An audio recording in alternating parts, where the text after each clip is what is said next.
India TV YouTube channel को subscribe करें और बेल आइकन दबाएं।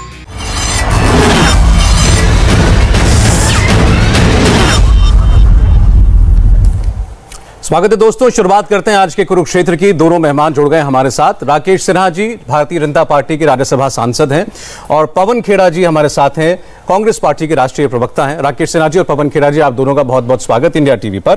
आज प्रधानमंत्री ने जो ऐलान किया कि 14 अगस्त को विभाजन विभीषिका स्मृति दिवस के तौर पर मनाया जाएगा, इस पर हम आज ये बात कर रहे हैं क्योंकि इस पर काफी प्रतिक्रियाएं भी आई हैं। इसके दो पहलू जो मेरी समझ में आए, एक राजनीतिक पहलू कि यह ऐलान क्यों हुआ और इसके पीछे की मंशा क्या है। जैसे कांग्रेस पार्टी कहती है कि यह राजनीतिक मंशा से किया गया है। रणदीप सुरजेवाला जी ने तो खुलकर कहा कि यूपी का चुनाव आया तो इनको बंटवारा भी याद आ गया। पवन खेड़ा जी ने भी इस पर बहुत सख्त टिप्पणी की है।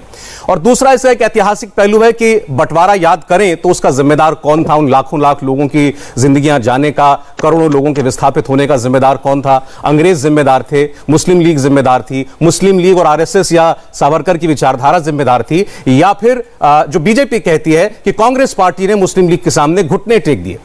राकेश सिन्हा जी, आपसे शुरुआत करना चाहता हूं। पहले इसका पॉलिटिकल एस्पेक्ट, क्यों आज अचानक याद आ रहा है ये बात 74-75 साल के बाद कि ये भी एक दिन है और हमें बंटवारा याद रखना चाहिए?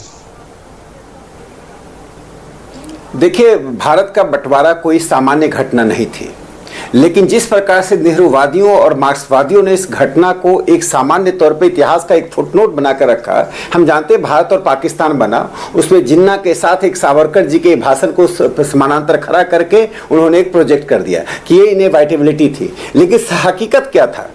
इस पार्टीशन के पीछे कांग्रेस पार्टी में सत्तावादी राजनीति थी, जिस सत्तावादी राजनीति का मैं दो मुख्य बिंदु बताता हूं। 1944 में कांग्रेस के एक बड़े नेता राजगोपालाचारी ने, चक्रवर्ती राजगोपालाचारी ने, जिनको राजा जी के नाम से जानते हैं, उन्होंने पाकिस्तान प्लान का समर्थन किया, जिसको बाद में माउंटबेटन ने लिया। और पंडित जवाहरलाल नेहरू ने, जब माउंटबेटन ने पाकिस्तान प्लान के जून 3 प्लान को आगे बढ़ाने का काम किया तो एआईसीसी की बैठक बुलाई गई। 14-15 जून एआईसीसी की बैठक बुलाई गई थी। उसके पहले महात्मा गांधी ने जो कहा था 3 मार्च 1947 को कि पार्टीशन मेरे शव के ऊपर होगा, मेरे लाश के ऊपर होगा, कांग्रेस पार्टी ने उसको इग्नोर करते हुए सिर्फ सत्ता का बंटवारा था। पार्टीशन सत्ता का बंटवारा था, सत्ता के लिए जिन्ना और नेहरू के बीच की राजनीति थी। लेकिन जो महत्वपूर्ण पक्ष है, 1.5 करोड़ लोग निर्वासित हुए। यह सरकारी आंकड़ा है, लेकिन यह संख्या 3 करोड़ की थी। 1 मिलियन यानी 10 लाख लोग मारे गए। जिस देश में अपनी ही पार्टीशन का इतिहास अपनी पीढ़ियों को नहीं मालूम हो, पार्टीशन की प्रवृत्तियां क्या थी, ताकतें क्या थी, किस प्रकार से पार्टीशन हुआ और पार्टीशन का परिणाम क्या हुआ, यह भारत की नई पीढ़ी को मालूम तक नहीं है। हम सिर्फ जानते हैं भारत पाकिस्तान वाद। एक दूसरी बात, भारत का पार्टीशन सिर्फ लोगों का बंटवारा नहीं था। 10,000 साल पुरानी संस्कृति और एक सभ्यता, उसके ऊपर एक धर्म के आधार पर राष्ट्रवाद का एक जो राजनीति थी, उसमें 2 पार्टियां ने महत्वपूर्ण भूमिका निभाई। एक मुस्लिम लीग, दूसरा भारतीय कम्युनिस्ट पार्टी। भारतीय कम्युनिस्ट पार्टी ने एक प्रस्ताव पारित किया और उस प्रस्ताव के द्वारा 2 नेशन थ्योरी। राकेश जी, मुझे मालूम है आप इतिहास की बहुत अच्छी जानकारी रखते हैं और मैंने कहा कि मैं इसके ऐतिहासिक पक्ष पर जाऊंगा, लेकिन अभी जो आपने शुरुआत में भूमिका रखी, तो मैं यही समझू ना कि आप ये चाहते हैं या सरकार ये चाहती है कि देश की नस्ल ये याद रखे, नौजवान भी याद रखें कि बंटवारा क्यों हुआ था। और अभी जो आपने भूमिका बनाई कि उसमें कांग्रेस पार्टी की वजह से भूमिका बंटवारा हुआ, जिसमें 10 लाख से ज्यादा लोगों की जान गई, 1.5-2 करोड़ लोग विस्थापित हुए, तो देश को यह याद दिलाना चाहते हैं कि कांग्रेस पार्टी इसकी जिम्मेदार है। नहीं, देश को, हमारा उद्देश्य यह है कि एक भारत जो कि 10,000 साल पुरानी संस्कृति सभ्यता का देश था, उसके बंटवारे के कारण और प्रवृत्तियां क्या थी। ठीक है, यदि उसको प्रधानमंत्री नरेंद्र मोदी जी ने जैसा कहा, उन कारण प्रवृत्तियों को जानना इसलिए कि हम सद्भाव की राजनीति करें, उन कारण प्रवृत्तियों को पुनः पनपने नहीं दें, चूंकि हमारे इस राष्ट्र की आयु 100 साल 200 साल या 1000 साल की नहीं है, 10,000 साल की है। एक अंतिम बात मैं कहना चाहता हूं, अपने देश का इतिहास अपने लोगों को मालूम होना चाहिए। कांग्रेस पार्टी क्यों पार्टीशन के इतिहास पर, प्रधानमंत्री नरेंद्र मोदी जी की इस घोषणा पर, जो घोषणा 1947 में होनी चाहिए थी, प्रधानमंत्री जी ने वो घोषणा 2021 में की, कांग्रेस को तिरमिलाहट क्यों? चलिए जवाब लेता हूं राकेश जी, मैं जवाब लेता हूं आपकी बात। चलिए ठीक है, क्यों नहीं जाने? एक मिनट, आपने, मैं पवन जी आपसे वही आग्रह करूंगा, पहले इसके राजनीतिक पहलू पर बात करते हैं। मैंने आपका बयान सुना, अभी हमने दिखाया भी दर्शकों को। आपने कहा कि आपके परिवार ने तो खुद पार्टीशन का, बंटवारे का दंश झेला है, आपके परिवार के जनों की जिंदगी गई उसमें। आप समझते हैं इस दर्द को। अभी जो कह रहे हैं कि राकेश सिन्हा, तो फिर इससे मुंह क्यों चुराया जा रहा है? क्यों नहीं हम याद करें, क्यों नहीं हम अपने बच्चों को बताएं कि बंटवारा क्या था? सौरभ जी, राकेश सिन्हा साहब के लिए और काफी भारतीय जनता पार्टी के लोगों के लिए एक राजनीतिक विषय हो सकता है, मेरे लिए तो हो ही नहीं सकता। ठीक, मेरे दादाजी ने जान गंवाई, मेरे चाचा जी ने जान गंवाई, 14 सदस्य मेरे मार दिए गए पार्टीशन जी। तो मैं तो कम से कम इसको राजनीतिक तरीके से नहीं देखूंगा, और ना ही मैं भावनात्मक तरीके से देखूंगा। मैं बिल्कुल तथ्यात्मक तरीके से आपके सामने इसमें कुछ रखूंगा। सारा इतिहास 1947 से शुरू किया राकेश सिन्हा साहब ने। बहुत इनकी मैं इज्जत करता हूं, बहुत पढ़े लिखे हैं, इतिहास के जानकार भी हैं। मैं तो आरसी मजूमदार साहब का नाम लूंगा। वो तो लेफ्ट हिस्टोरियन नहीं है ना, वो तो राइट विंग हिस्टोरियन है। 1923 में सावरकर साहब की हिंदुत्व पे जो किताब आई थी, जो वकील साहब विनायक केलकर साहब ने छापी थी, सबसे पहले टू नेशन थ्योरी का जिक्र उस किताब में था। आज राकेश सिन्हा जी सावरकर जी की उस पुस्तक की निंदा करेंगे तो मुझे बड़ा हर्ष होगा, बड़ी खुशी होगी। 1937 में अहमदाबाद में जब सावरकर जी हिंदू महासभा के अध्यक्ष चुने गए, फिर से टू नेशन थ्योरी की बात उन्होंने वहां कही। आज राकेश सिन्हा जी सावरकर जी की वहां फिर से निंदा करें कि उन्होंने गलत कहा था, मैं फिर प्रसन्न हूंगा। 1940 में मार्च 22 को जिन्ना साहब और मुस्लिम लीग ने टू नेशन थ्योरी की बात की। मजूमदार साहब लिखते हैं कि जिन्ना साहब को और मुस्लिम लीग को प्रेरणा सावरकर जी से मिली थी। मैं नहीं कह रहा, कोई रोमिला थापर नहीं कह रही, राइट विंग इतिहासकार आरसी मजूमदार कह रहे हैं। और 1947 तो 1923 के बहुत बाद में आता है। आपके लिए तो 47 से ही सब कुछ शुरू होगा। उससे पहले जो आपने किया, सिंध में आपने जो सरकार बनाई मुस्लिम लीग के साथ मिलकर, बंगाल में जो बनाई आपने, NWFP में जो बनाई आपने, वहां जो नक्शा पारित हो रहा था, वहां जो प्रस्ताव पारित हो रहा था टू नेशन थ्योरी का, आप क्यों चुप बैठे रहे थे उस वक्त? हिंदू महासभा क्यों चुप बैठी रही थी उस वक्त? इतिहास पढ़ाते हो तो पढ़ भी लो थोड़ा इतिहास। और एक ही साइड का इतिहास जो आपकी नागपुर में छपता है। आज का दिन प्रधानमंत्री को आत्मग्लानि दिवस के रूप में मनाना चाहिए, पश्चाताप दिवस के रूप में मनाना चाहिए, और शर्म के मारे नागपुर का सर झुक जाना चाहिए।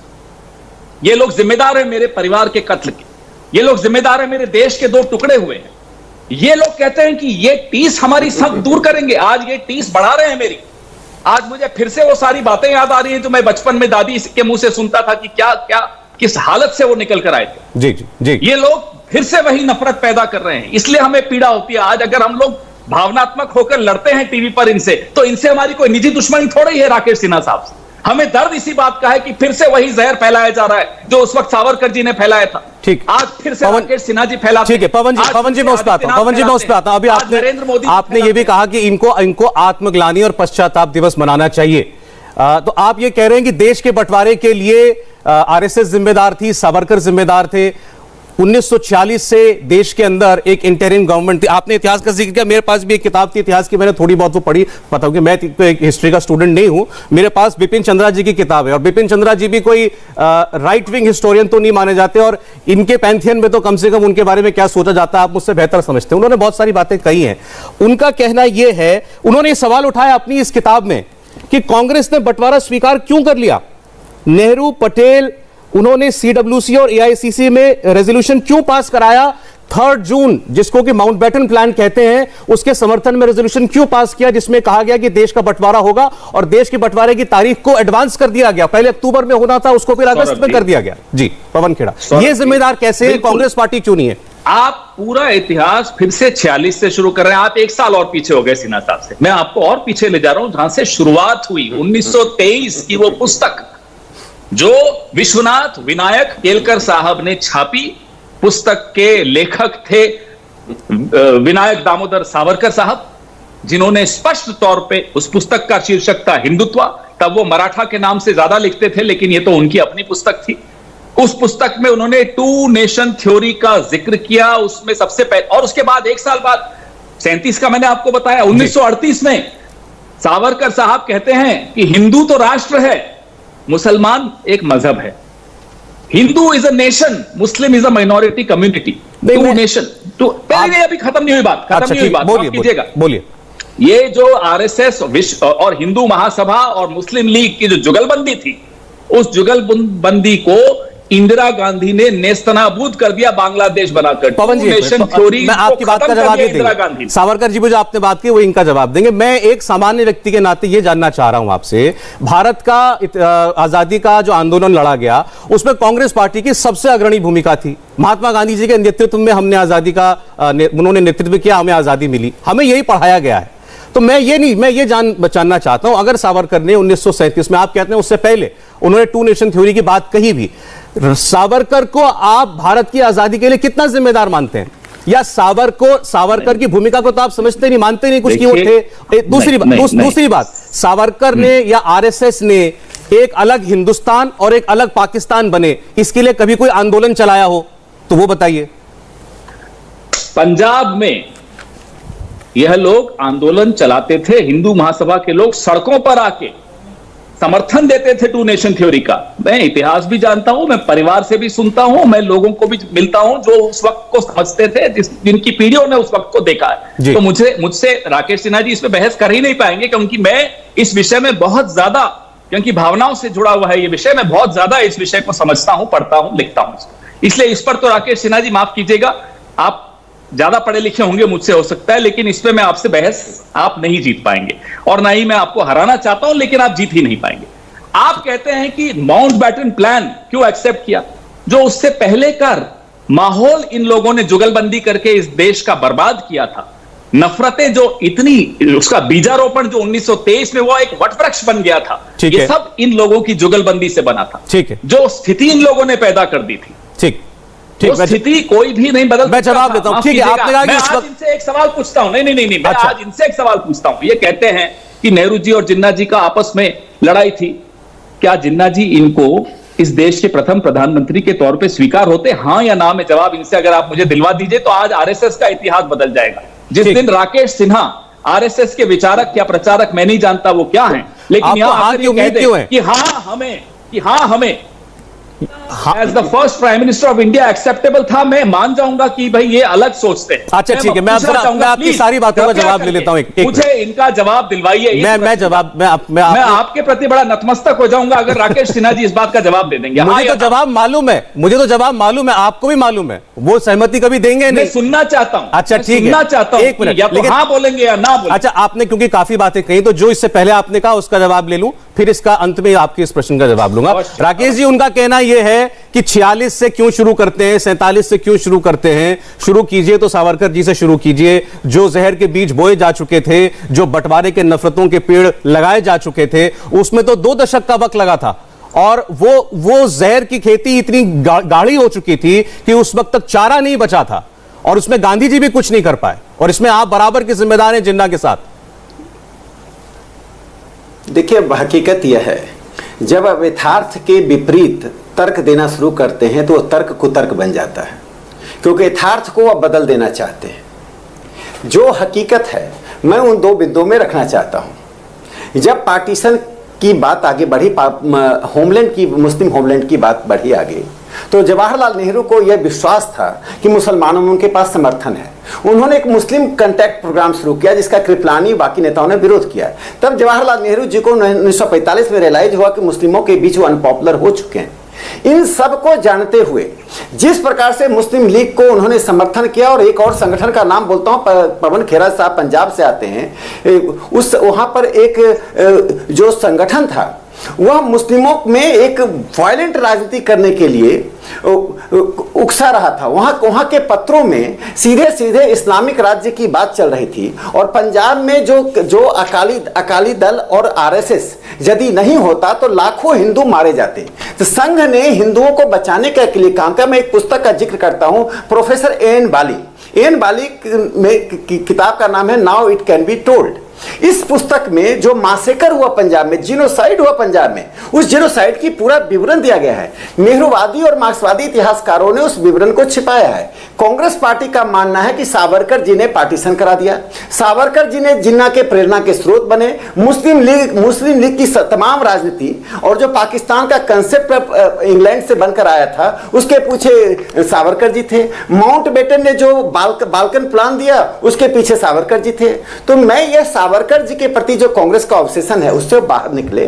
पार्टीशन के 3 बड़े कारण थे। पहला कारण था, राकेश जी एक मिनट, ये सवाल बार बार उठता है, इसका जवाब दीजिए, आज इसका जवाब दीजिए। मेरे पास भी वो कोट है जो अभी जिक्र किया पवन खेड़ा जी ने कि 1937 में कर्णावती के अंदर शायद ये बात सावरकर जी ने कही, India can not be assumed today to be a unitarian and homogeneous nation, but on the contrary there are 2 nations in the India, in the main the Hindus and the Muslims in India. ये बात 1937 में जब वो कह चुके थे तो वो स्वीकार कर चुके थे कि देश का बंटवारा अनिवार्य है।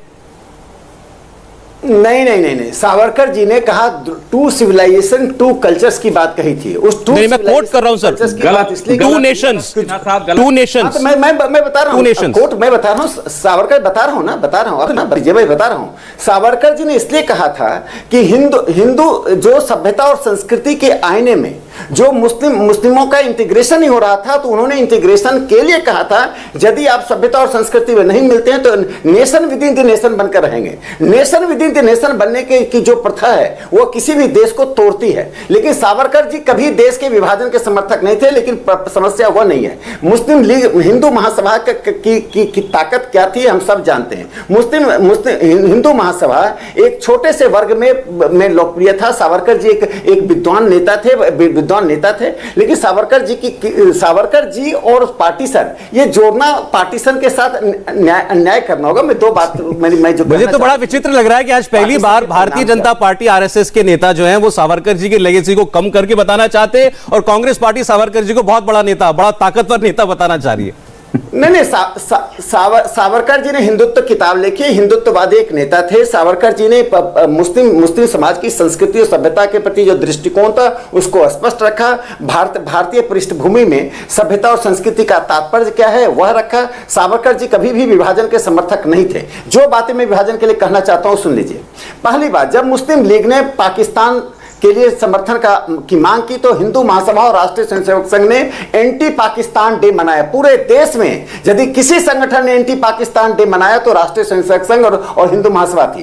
एक उसके कारण से मुस्लिम लीग के माउथपीस जो उसका अखबार था डाउन ने 15 जून 1946 को 15 मई 1946 को डिमांड किया कि आरएसएस पर प्रतिबंध लगाया जाए। कांग्रेस के नेताओं से डिमांड किया। नेहरू जी और गांधी जी ने इसको अस्वीकार कर दिया। तो 31 मई 1946 को फिर से उस एडिटोरियल लिखकर गांधी नेहरू की आलोचना की। इससे राष्ट्रीय स्वयंसेवक संघ उस वक्त एक ही काम कर रहा था कि पार्टीशन नहीं हो। गांधी और समय का मैं जाता हूं इनके पास। आपका कहना है कि आरएसएस को देश के बंटवारे से जोड़कर देखा ही नहीं जा सकता, आपने पुरजोर मुखालिफत की। अब इनका अंत में एक सवाल था, उसका जवाब दे दीजिए। फर्ज कीजिए देश का बंटवारा ना होता तो क्या नेहरू जी देश के प्रथम प्रधानमंत्री के तौर पर स्वीकार थे?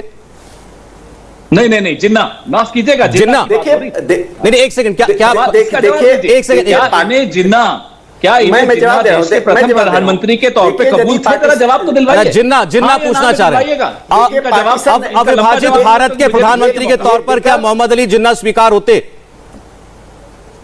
ये विकल्प नेहरू और जिन्ना ही क्यों बनते हैं? इसका नाम में जवाब दिलवाइए। यहाँ की बात नहीं, क्या सरदार पटेल नहीं थे? क्या सुभाष चंद्र बोस? कहना बंद कर दीजिए। क्या आप ये कहना बंद कर दीजिए कि नेहरू और जिन्ना की आपस की प्रधानमंत्री बनने की लड़ाई क्यों कर रहे हैं? पार्टीशन हुई, गलत करिए बात, नहीं गलत बात नहीं। आग और आप ये लड़ाई नहीं, आप सौरभ जी मुझे बोलने दीजिए, ये सौरभ जी मुझे बोलने दीजिए। नहीं, एक सेकंड, एक सेकंड, जिन्ना ट्यूबरक्लोसिस के पेशेंट थे। अच्छा, एक सेकंड, मेरी बात। अच्छा, मैं आ रहा हूं, पवन जी में आ रहा हूं, लेकिन पहले आप भी जरा इस सवाल क्लैरिफाई कीजिए। क्या आप ये कहना चाहते हैं कि जिन्ना को जो कहना चाहता हूं, एक सेकंड सर प्लीज। अब नहीं हो गई बात, नहीं, मैं आपसे लंबा नहीं खींचूंगा, मैं इस पे आ जाऊंगा, सवाल भी वापस पूछ लूंगा, जवाब भी इनका नहीं, मेरा आपसे सवाल है ना, मेरा एक सेकंड राकेश जी, एक मिनट, मैं पवन जी से पूछ रहा हूं, आपने सवाल किया, मैं इसके पीछे का मकसद जानना चाहता हूं। क्या आप ये कहना चाहते हैं कि जिन्ना को भारत का प्रधानमंत्री? मुझे बोलने दीजिए ना सर, मेरा सवाल तो सुनिए, सवाल में क्या प्रॉब्लम? अरे साहब, जो मैं कहना चाहता हूं वो तो मुझे बोलने दीजिए। आप कैसे बोलेंगे कि मैं क्या कहना चाहता हूं? मैं तो सवाल बोलूंगा पवन जी, मैं तो सवाल पूछ रहा हूं आपसे। सुन लीजिए, नहीं, सवाल पूछ रहा हूं आपसे।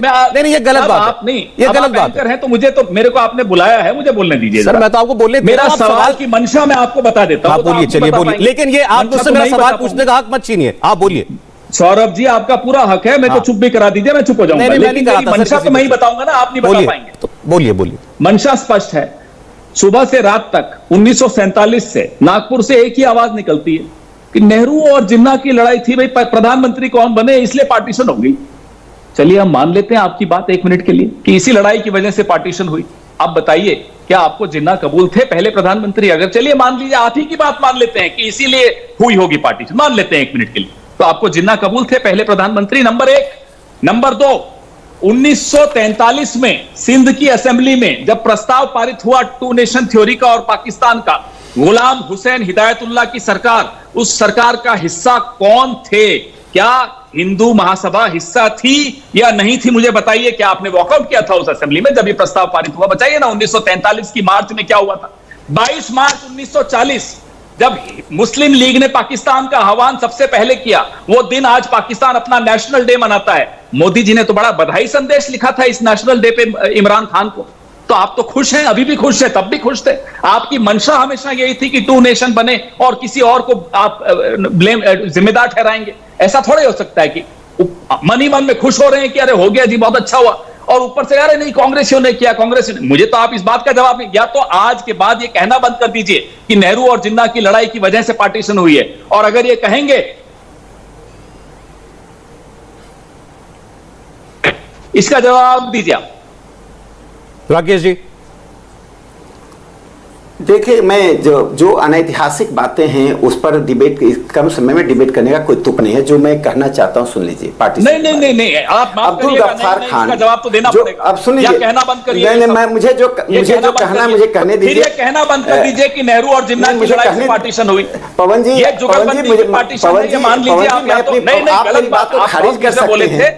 नहीं, आप ठीक है, मैं चुप रहता हूं। आप ऐतिहासिक बात है, बोल लीजिए। आप नागपुर की ओर से आज माफी मांगी। ऐतिहासिक बातों का मैं जवाब नहीं देता हूं। जो अनर्गल विलाप करता है नागपुर बैठकर सुबह से शाम तक कि नेहरू और जिन्ना की लड़ाई की वजह से और एम्बिशन थी नेहरू प्रधानमंत्री बनना चाहते थे। शब्दों का प्रयोग अच्छा, एक सेकंड राकेश जी, पवन जी, आज का दिन पश्चाताप दिवस मनाइए ताकि मेरे जैसे करोड़ों लोग जो आहत हैं पार्टीशन से, जिन्होंने अपने लोगों को गंवाया है, आज उनके आंसू आप पहुंच सके। पवन जी, आप फिर से वही माहौल पैदा कर रहे हैं देश में नफरत। पवन जी एक मिनट, उनका भी हक है बोलने का, उनका भी हक है बोलने का। इनका कहना ये है कि आपका कुछ करने का, सिर्फ बोलने का ही हक है। सर सरकार में है, अभी तो टीवी पर है पवन जी, है या नहीं है? अभी तो टीवी पर है, अभी तो बोल ही सकते हैं, अभी तो आपकी बात का जवाब भी दे सकते हैं। मैं निवेदन कर रहा हूं आपकी बात का जवाब भी दे सकते हैं। आत्मग्लानि दिवस मनाएं, ये पश्चाताप दिवस मनाएं। आप चाहते हैं मैं आपकी बात का जवाब लूं पवन खेड़ा जी? इनसे मैं आपकी बात का जवाब लूं? दिलवा पाएंगे आप, दिलवा नहीं पाएंगे सौरभ जी। मैं आपकी क्षमता पर पूरा भरोसा है, लेकिन आप इनसे जवाब नहीं दिलवा। मैं कोशिश तो कर सकता हूं, क्योंकि ये दो मुही बातें करते हैं। मैं कोशिश तो कर सकता हूं। 1925 से करते हैं दो मुही बातें। जो दो मुही बातें करता है। पवन जी एक minute please, Pawan ji please, मैं राकेश जी के पास जा रहा हूं। राकेश जी एक बात क्लैरिफाई कीजिए, बदल दिया भाजपा, एक बात क्लैरिफाई कीजिए। क्या पवन खेड़ा जी प्लीज, राकेश जी, क्या ये आरएसएस का आपकी विचारधारा का मानना है कि नेहरू जी ने प्रधानमंत्री बनने के लालच में देश का बंटवारा कराया? ये बात हम अक्सर सुनते हैं, तो मैं जानना चाहता हूं कि क्या इस बात में यकीन है आपका? देखिए, राष्ट्रीय स्वयंसेवक संघ इस तरह के निम्न स्तर के विमर्श को नहीं मानता। मैं जो कहना चाहता हूं, पार्टीशन एक बड़ी घटना है। सुन लीजिए, जब उत्तर नहीं हो तो निम्न स्तर है। पूरा व्हाट्सएप यूनिवर्सिटी चला रखिए नागपुर से। अच्छा पवन जी, निम्न स्तर। पवन जी आप बोलने दीजिए, बातें मत करवाइए, बोलने दीजिए। सौरभ जी ये गलत बात है, बोलने दो सौरभ जी ये गलत बात, ये दो मुही बातें मत करवाइए आप, दो मुही बातें मत करवाइए। कौन नहीं जानता संघ की असलियत? मैंने आपके सामने एक बड़ा स्पष्ट सवाल पूछा, उसका जवाब आपके सामने। अब मैं इनसे वो तो जवाब नहीं, अब मैं इनसे वो जवाब तो नहीं निकलवा सकता इनके गले से जो आपको पसंद आए। ये तो वही बोलेंगे जो इनको बोलना है। बात क्या निम्न स्तर की थी? मुझे तो आपकी कोई बात निम्न स्तर की नहीं लग रही। इनको आपकी बात निम्न स्तर की क्यों लगने दीजिए? मुझे नहीं बुरा लगा, वही बोला जो हम सुबह से शाम तक। कोई बात नहीं, मुझे नहीं बुरा लगा, बोलने दीजिए इनको, बोलिए। यही तो समस्या है संघियों की, बोलिए। यही समस्या है नागपुरियों की। पवन जी प्लीज नहीं, निम्न बोलने तो दीजिए, मानसिकता है, बोलने तो दीजिए, बात करेंगे, बोलने तो दीजिए। एक सवाल, एक आधे बड़े गंभीर विषय पर हम बात कर रहे हैं। रजिस्टर नहीं है सौरभ शर्मा जी, आरएसएस का कोई मेंबरशिप रजिस्टर नहीं होता है कि कल को राकेश सिन्हा जी कुछ गलती करते हुए पाए गए कह देंगे नहीं हमारे हैं ही नहीं, तो राकेश सिन्हा जी कौन है हम तो जानते ही नहीं। पवन खेड़ा जी, पवन जी आपके पास आरएसएस के खिलाफ बोलने के लिए बहुत कुछ है मेरे पास, मुझे यकीन है आज समय भी कम पड़ जाएगा, लेकिन आज मुद्दा कुछ और है और आपने आरएसएस के बारे में जो कहना था कह लिया है, लेकिन आप इनको बोलने तो दीजिए। और आप, मैंने आपको कभी ऐसा आचरण करते देखा नहीं कि आप किसी और को बोलने ना दें, ये गलत बात है। इनकी असलियत बता रहा हूं। तो आपने एक बार बता दी, 2 बार बता दी, कितनी बार बताएंगे? क्योंकि आप बोले चले जा रहे हैं, आप मुझे एक लाइन बोलने दो, मैं चुप हो जाऊंगा। अरे अभी तो ये एक लाइन बोले थे और आपने बोलना शुरू कर दिया। अरे साहब आप बोले, आप खूब बोले, आपने तो मुझे ही नहीं बोलने दिया। निम्न स्तर की बात इन्होंने की है। अरे मैंने सवाल पूछा, उन्होंने मेरे सवाल पर कहा निम्न स्तर की बात है, उस पर आप क्यों बुरा मान रहे हैं? आप मुझे 10 सेकंड दे दीजिए। मैं नहीं दूंगा ऐसे, पवन जी, मैं जबरदस्ती नहीं, मैं ऐसे आप मुझे जबरदस्ती करके नहीं समझ ले सकते, ये गलत बात है। आपने पहले भी ऐसे किया, नहीं, पलट के ये गलत बात है। अब मैं कोट करूं आपको, अभी आप किताब कोट कर रहे हैं, तो मैं तो आपके सवाल का जवाब इनसे लेना चाह रहा हूं, आप सुनना नहीं चाह रहे। 2 ही मेहमान है, मेरी बताइए क्या भूमिका है? नहीं देते ना, यही समस्या। मैंने आपको पूरा बोलने दिया है, आप अपने समर्थकों से कहिए कि अभी जो डिबेट देख रहे हैं आपको वो निकाल के बता दें आपको कि आप कितना बोले और ये कितना बोले। ये बड़ी गलत बात है। रोक नहीं पा रहे थे जब ये बीच में बोल रहे थे, तो मुझे क्यों रोक रहे हैं आप? पवन खेड़ा जी, मैं चुनौती दे रहा हूं आपको, आप इस बात को चेक करवा लीजिए कि आप कितना बोले और ये कितना बोले। अरे साहब बिल्कुल, बीच बीच में जब ये बोल रहे थे आप रोक पाए नहीं, मैं भी चुनौती देता हूं, क्यों नहीं रोक पाते आप? पिछले 7 मिनट से आप बोल रहे हैं, आप बताइए। आप पूरी बात हमारी होने नहीं देते। आपने, अरे आपकी बात पूरी हो चुकी थी, मैंने इनसे एक सवाल पूछा और आपने इनको जवाब नहीं देने दिया। आपकी बात पूरी होने के बाद मैंने इनसे एक सवाल किया और आप उसका जवाब सुनने को तैयार नहीं है। ये हस्तक्षेप करते रहें और हम ऐसा बिल्कुल नहीं होता है, ऐसा जी नहीं, ये भी नहीं होगा कि हस्तक्षेप करेंगे। प्लीज, अगर ये हस्तक्षेप करेंगे, पवन जी मेरे, सौरभ जी आप डरते होंगे, मैं नहीं डरता इनसे। पवन खेड़ा जी, आप ये वाली सुनिए, ये वाले जुमले जो आप किसी और के लिए बचा के रखिए। ना मैं आपसे डरता हूं, ना इनसे डरता हूं, ना मैं आपके नेता से डरता हूं, ना मैं इनके नेता से डरता हूं, ना मेरी तनख्वाह आप देते हैं, ना ये देते हैं। तो प्लीज खामखा की बातें मत कीजिए कि आप डरते होंगे, मैं नहीं डरता।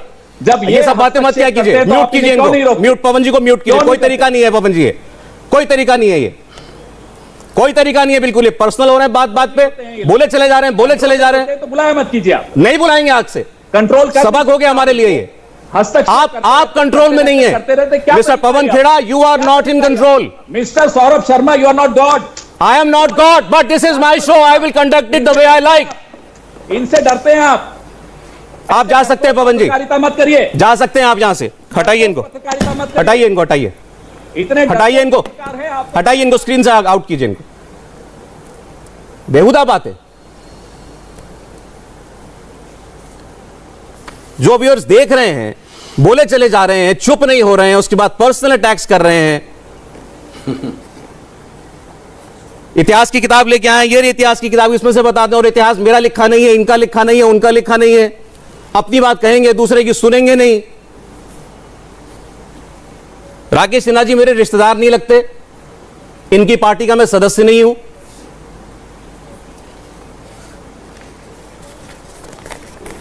राकेश जी, आपसे सवाल यह हुआ था, जिस पर इतनी बहस छिड़ी और उन्होंने इतनी बड़ी बड़ी बातें कह दी, कि प्रचार हमेशा यह हुआ है कि नेहरू जी प्रधानमंत्री बनने की लालसा में, जल्दबाजी में देश के बंटवारे के लिए तैयार हुए, उसकी कोई प्लानिंग नहीं थी, पॉपुलेशन ट्रांसफर का कोई प्लान तैयार नहीं हुआ था, जिस काम में उस वक्त मौजूद सेनाध्यक्ष जो थे अंग्रेजी सेना के, उन्होंने भी कहा कि इसमें कम से कम 1 साल का वक्त लगना चाहिए था, जो काम 72 दिन के अंदर कर दिया गया। तो आपसे यह जानना चाहते हैं, इसके लिए मंशा क्या आपको समझ में आती है?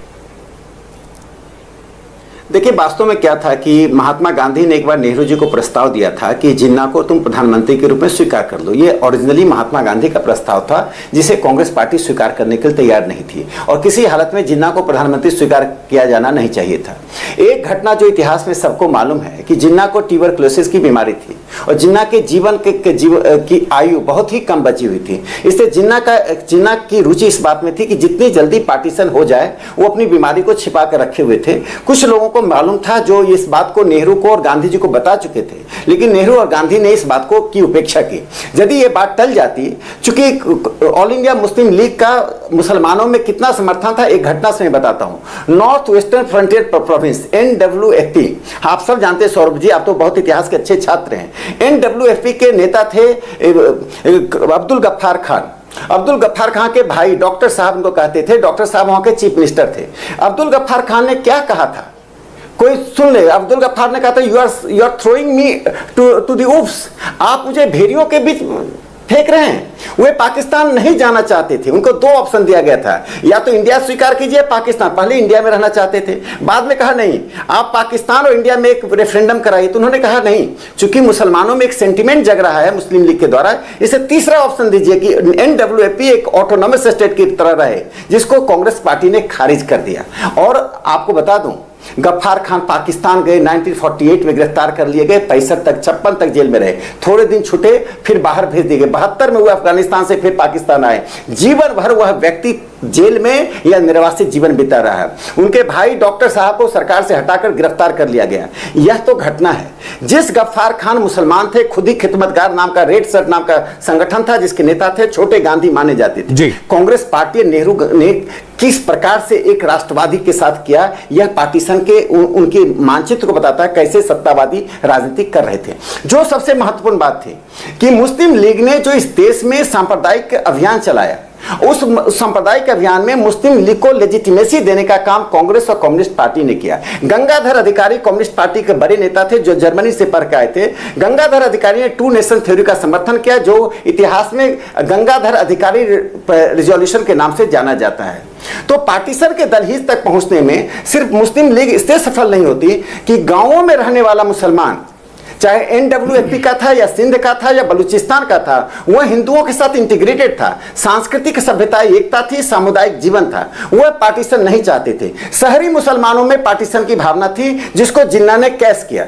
इसीलिए जब देश आजाद हुआ तो कॉन्स्टिट्यूएंट असेंबली में सरदार पटेल ने जो एक कोट कहा था, मैं उसको एक दो लाइन सरदार पटेल का कोट कह दूं, those who demanded Pakistan they are in India, those who were participant in the Pakistan movement they are in India, those who didn't demand Pakistan they are in Pakistan। उनके कहने का तात्पर्य यह था कि एक बड़ी संख्या में जो शहरी मुसलमानों ने पाकिस्तान का डिमांड किया वे भारत में रहे, चूंकि एक्सचेंज ऑफ पॉपुलेशन नहीं हुआ।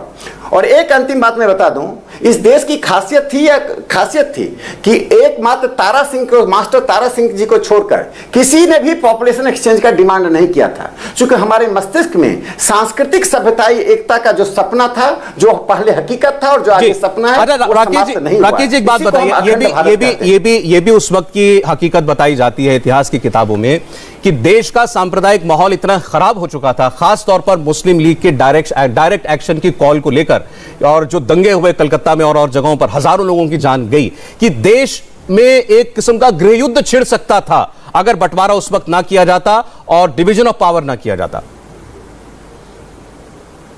देखिए माउंटबेटन, जिस प्रकार माउंटबेटन को इतिहास का सबसे बड़ा फिक्सर कहा जाता है, माउंटबेटन को भारत क्यों भेजा गया, तो माउंटबेटन के बारे में बहुत सी बायोग्राफीज आ चुकी हैं और अंग्रेजों के द्वारा लिखी बायोग्राफीज आई हैं। दूसरा दुर्भाग्य यह है कि पार्टीशन पर 80% जो किताबें आई हैं वो विदेशियों के द्वारा लिखी गई पुस्तकें आई हैं। देखिए प्रधानमंत्री मोदी जी ने क्या कहा, उसके तथ्य को समझिए। ट्रांसफर ऑफ पावर, इसने किसने लिखा, निकोलस मानसिंह ने लिखा है, ये विदेशी है, ये 12 वॉल्यूम में पब्लिश हुआ है। हम अपने इतिहास को, पार्टीशन के इतिहास को, अपने ओरल हिस्ट्री को, जैसे सौरभ जी आपके भी आसपास ऐसे लोग होंगे जो लोग पार्टीशन के विक्टिम होंगे, खुद पवन खेड़ा जी पार्टीशन के विक्टिम होंगे, तो उनका जो ओरल हिस्ट्री तैयार करना था कि जगह जगह पर क्या हुआ। जैसे खाकसार नाम का संगठन था, लोग मुस्लिम लीग को जानते हैं, खाकसार को नहीं जानते हैं। उस गर्मा गर्मी बहस में मेरा वो संगठन मेरे मुंह से, मेरी मेमोरी से बाहर हो गया था। खाकसार एक बड़ा संगठन था पंजाब में जो कि आर्म्स ट्रेनिंग देता था, और खाकसार को प्रोटेक्ट करने का कहा। जब कांग्रेस से डिमांड हुआ खाकसार को प्रतिबंध लगाने की मांग की जाए तो कांग्रेस को रिजेक्ट करती रही। पंजाब और बंगाल में जो मुस्लिम लीग का ग्रोथ हुआ उसके पीछे कांग्रेस की तुष्टीकरण की नीति थी। कांग्रेस ने हमेशा ही मुस्लिम लीग को अपने एक बराबर का संगठन समझा जो गलत था।